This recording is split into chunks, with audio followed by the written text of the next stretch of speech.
You can basically set up the lifestyle that you want to live when you Freedom. have freedom. But you can basically set up the lifestyle that you want for yourself and your family. And it allows you, even if like the pandemic wasn't going on, but you wanted to homeschool, it allows you that freedom and ability to do that. Or, speaking of kids, if you're pregnant, when you're pregnant at the job, you only get a certain amount of time for maternity leave. And the poor fellas, they barely get a paternity leave if it's offered to them. Yeah. Shh, be quiet.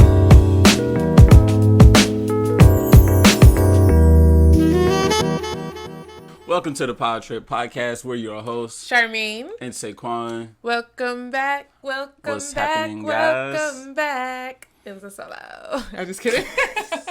Anyway, what's up, people? Hey. We're back today. Yes, sir. And today we're going to talk about generational wealth. Yes. We're going to be giving 9 different ways to create generational wealth for yourself and your children. Mm-hmm. So, want to just jump into it, baby? Just jump right into it. All right. So, the first thing that you should do to help build generational wealth for your future generations are incorporate.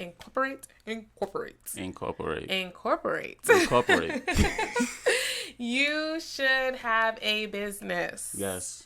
You should have a business, whether it's a home-based business, whether it's an LLC. I mean, at minimum, you should have a home-based business. Everyone should have a home-based business. Yes. And this will help set you up for generational wealth as well as your children by bringing you an income that no one controls. You besides yourself. You are the boss. No one, with everything going on with the pandemic right now, a lot of people have been furloughed or laid off and fired.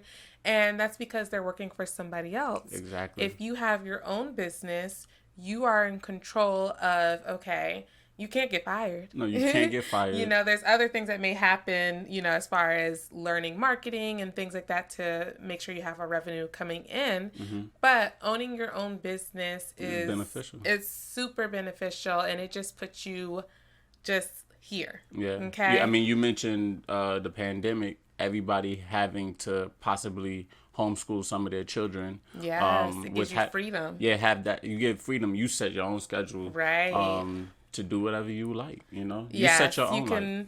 Yep. And to add on to what honey was saying. So it's like with that freedom, you can work from home. You don't have to go and clock in somewhere.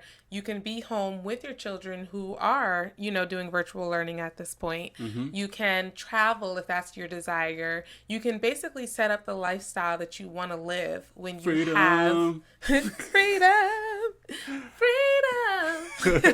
But you can basically set up the lifestyle that you want for yourself and your family. And it allows you, even if like the pandemic wasn't going on, but you wanted to homeschool, it allows you that freedom and ability to do that.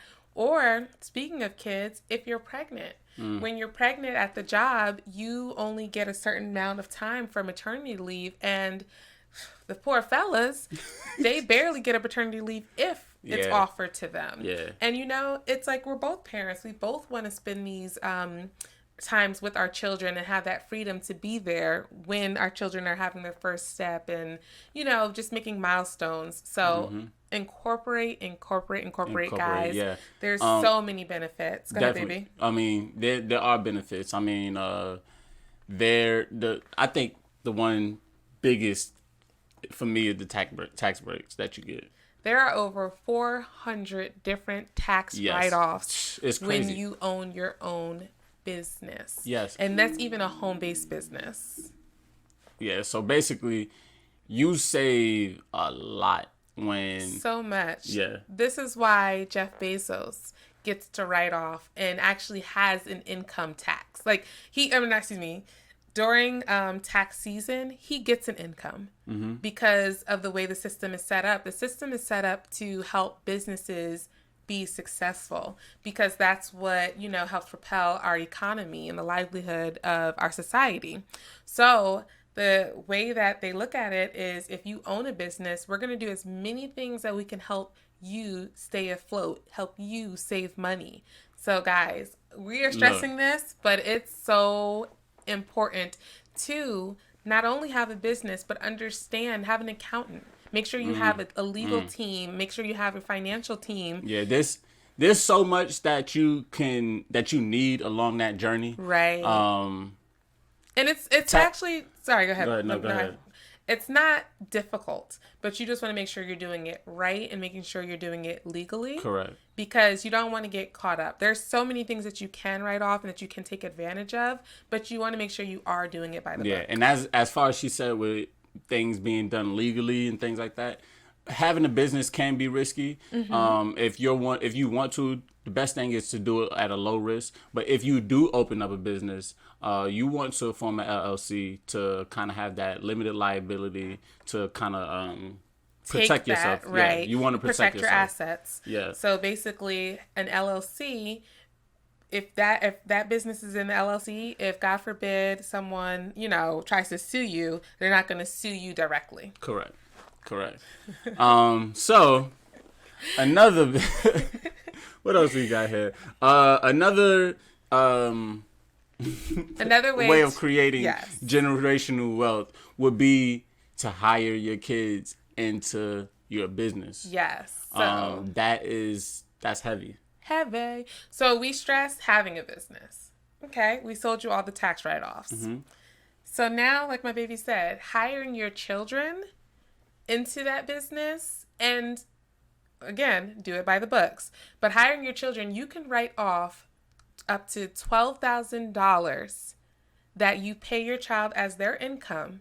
You write that off, and they don't pay taxes on it. Yep. Up to age 18. Some people got 1 kid. Some people got 2. Some people got 3. Now, look, I'm saying, if you got 3 kids, how much is that?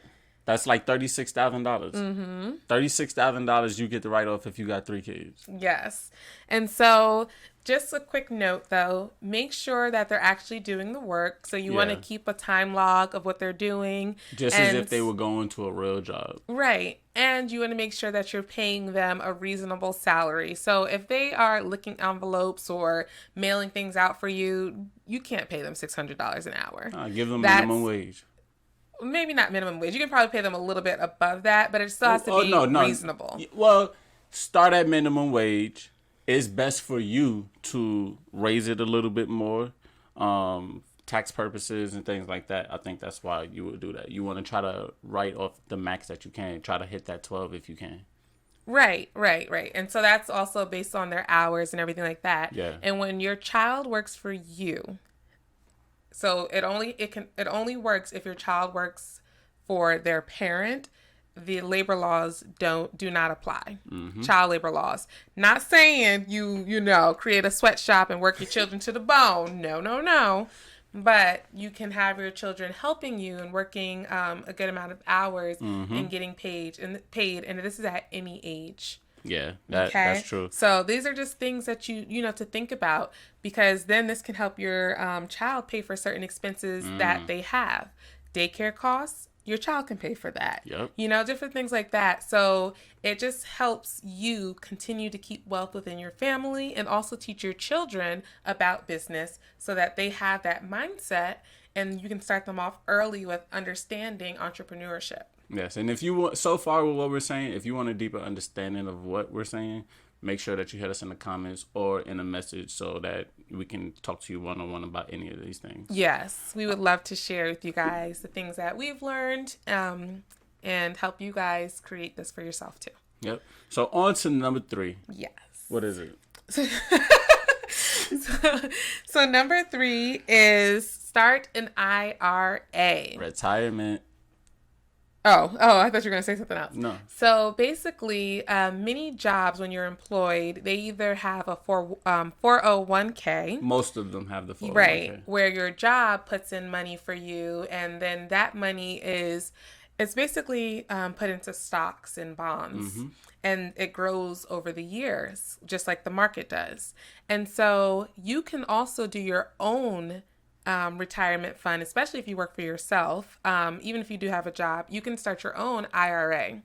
You want to look into the laws about that based off of your income. There's only a certain amount that you can contribute each year. However, And you can do this for your children too. Once they start working, they can set up themselves an IRA. Yeah. And there's so many benefits to the IRA. One, and the IRA that I recommend is called a Roth IRA. So there's a traditional IRA and there's a Roth IRA. I won't go into too many of the details, but the major difference is with the traditional IRA, that's money that you're putting in before taxes are taken out. So once you hit age 65, when you can take out your money, they're going to take out taxes at that time. And then with a Roth IRA, this is after-tax money that you're contributing to your retirement. So once you hit 65, you just take that money tax-free because they already took out the taxes. Yeah, I noticed you said once your child start working. With the IRA, I don't think you have to have a working income to have an IRA, correct? For a child, yes. For a child? Mm-hmm. Okay. Yeah, they have to be working because it's based off of income on how much you can contribute. Okay. I didn't know So, yes. So that's something also to look into. And like we said, like the market, the stock market, it continuously increases. We're going to have, there's waves and there's divots where sometimes it's low, but eventually it always recovers and goes even higher than it was previously. Yeah, all the time. And so if you start that at a younger age, imagine 30 years down the line, 50 years down the line, like, how much money will have that have increased? Yeah. Even if you put like say $2,000 a year, Yeah. the stock market is rising, so you're making profits in your IRA. Pretty much so every year. It's multiplying. Yeah. And even if you don't get an IRA, make sure you have at least participate in your job's 401k. Yes. And a lot of kids don't like to check off that 401k slot when they get their paycheck when they first start working. But try to influence your kids to do so, because it's not that, we know that as adults, right? We know it's not that much money coming out of your check over into your 401k every time you get paid. Right. So try to influence your kids to do that, because it's very important. I mean, I've seen great things happen just with a 401k. Like I said, not even the IRA. Right. Just the 401k. Yes, and they're very similar. They're both retirement plans. So look into that further. We're just kind of giving you guys like an overview of different things and tools that you can utilize to set up yourself for generational wealth. And it's just that your job will offer you the 401k. Right. And also, there are certain things that you can do with the IRA or the 401k business-wise. We're not going to get into that because that's like super in-depth, but there's so many things that you can leverage and it's very beneficial. So tap in with us, because we trying to learn the money game and we trying to pass on tips as well. Yes. So, hey, hit us up, y'all. The PowerTrip Podcast at gmail.com. All right. What's next, baby? So number 4 is the college savings plan. This one actually excites me for when we have kids. And if I'm correct, it's called the 529 or 529 plan.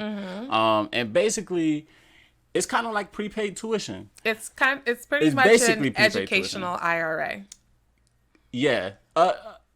Yeah. So the way I'm explaining it is like this. So basically, you're buying tuition at the price that it is now for the future for your kids. Basically, it's putting money into an account, and it does. Reason why it's kind of similar to an IRA is because it does accrue interest. It does grow. But I mean, that money goes into so much things as far as education and your child going to school. Right. So you start the day your child is born, you can start the 529 plan.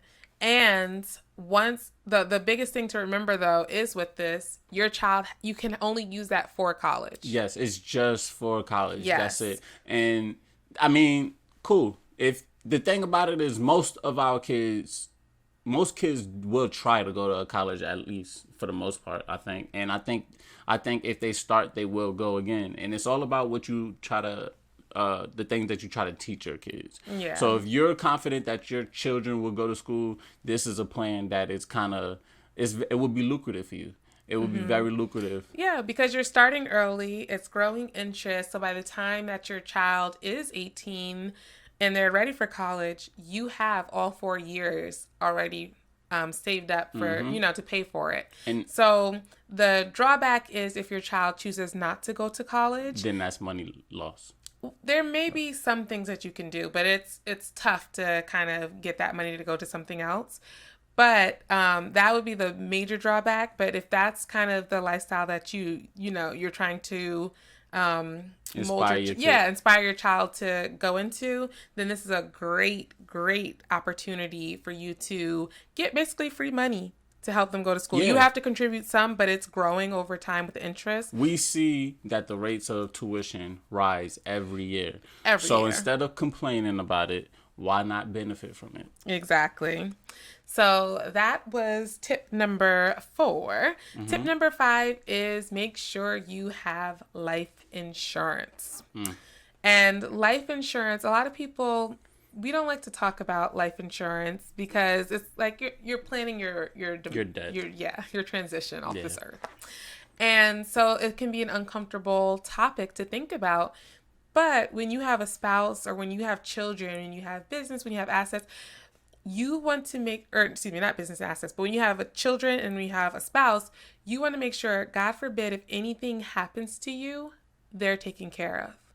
Right now, it's when you have a husband or a spouse, you're both of you work. You are living in a 2-income household. Mm-hmm. If God forbid one of you passes away early, you go down to a 1 income household. Yeah. So life insurance helps to supplement that other person's income so that you and your children can be okay. And it's crazy because Manny kind of retracted from her statement, but it is a business and an asset.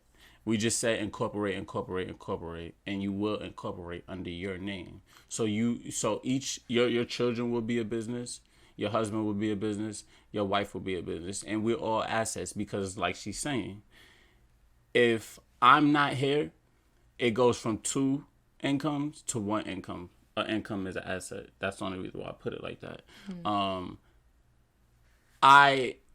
You are my number 1 asset, and not just financially, but mentally and things like that. So you are always an asset to me. Now, life insurance will not suffice for things like emotional trauma and things like that. It can't replace it at all. But the thing that you don't want to go through is having to take care of your family and struggle while you're going through a loss. Even thinking about funeral costs. Yeah. So many people have to resort to GoFundMe, crowdfunding, because these things weren't put into place. So now when they pass, their families are scrambling to get the money to help bury them. Yeah, stress and more trauma. Yeah, and it's like during this time, you just want to be able to grieve. You want to be able to have the money to just take care of the funeral cost and not have to worry about the financial stress along with the emotional grievance. Yes, life insurance is simply for peace afterwards. Right. That's it. That's all it is for. Well, not all.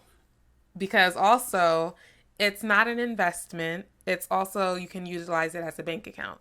You can borrow from your life insurance policy. And so this is another thing that you have to do more research in because, you want to make sure you're doing it correctly. But you can leverage your life insurance policy. So you're paying on it. You can borrow some of that money to invest in other things to help increase your income even more. Invest in your business, invest in other things that we'll discuss later on as well. Mm-hmm. So the type of life insurance that I recommend looking into is a whole term life insurance. Look into that and look into, like I said, being able to borrow from it. There's so many different things that are out there to help make life easier for your loved ones and for yourself and just give you peace of mind. And it may be an uncomfortable conversation, but it's something that you guys should talk about. True. Okay? True. And it's something you should talk about. And when you're ready, make sure you go to a financial advisor and go through all those details with what your goals, what your financial goals, and Right.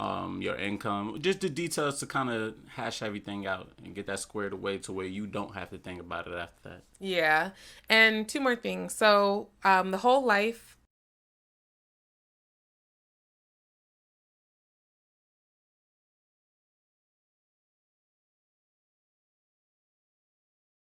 So it's going to grow over time. And then also, what was my last thing? I just lost it. Many life insurance plans are tax deferred. So when you do cash out, well, that sounds crazy. But yeah, if someone passes, unfortunately, and you do get the money, a lot of times it's not taxed with some of the life insurance plans. So we will move on to the next. Yes.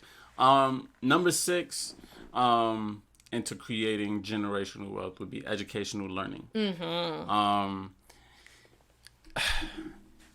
It's so cliche, but I guess you can't stress it enough.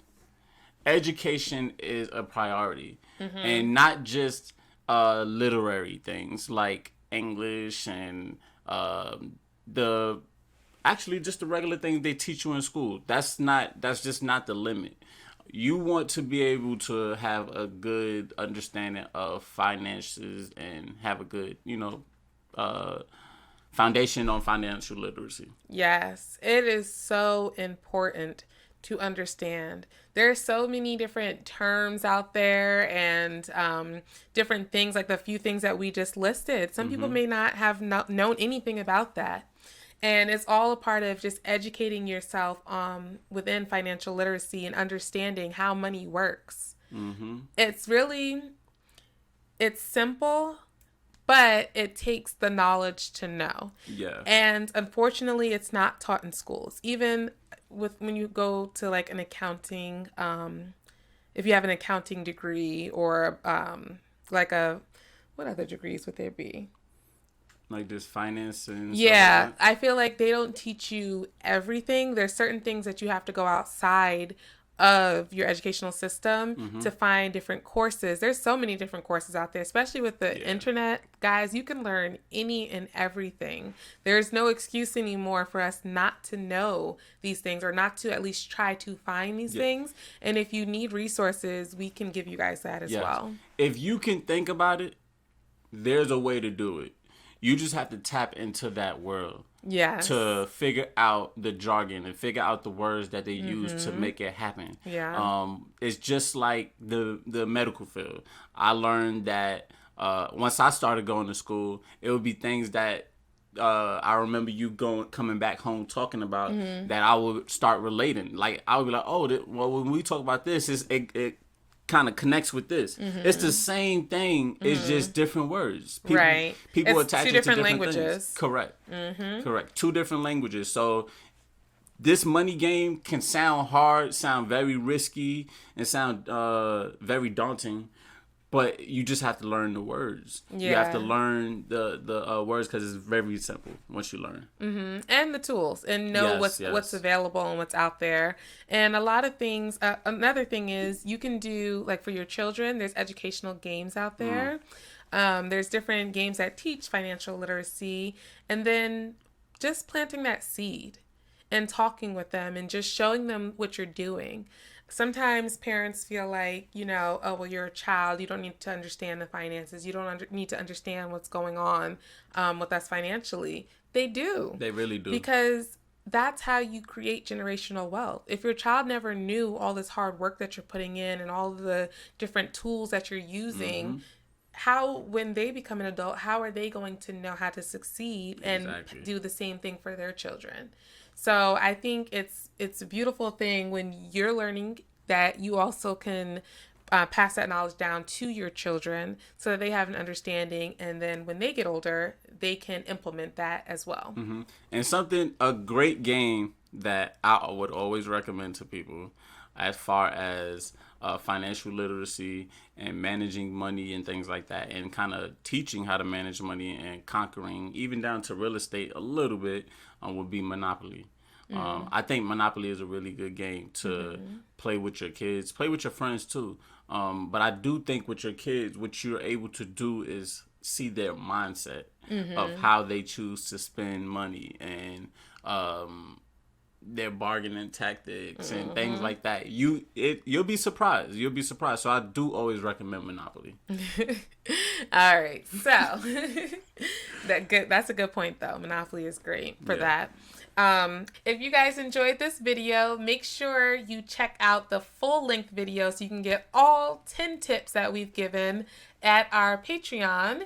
For only $2 a month, you can access our full episodes. Also, we have different tiers of memberships where you guys can get some really cool things. So go over and check out our Patreon. Yeah, link in the description. Yes, sir. And don't forget to like and subscribe. All right, guys. Deuces. Peace.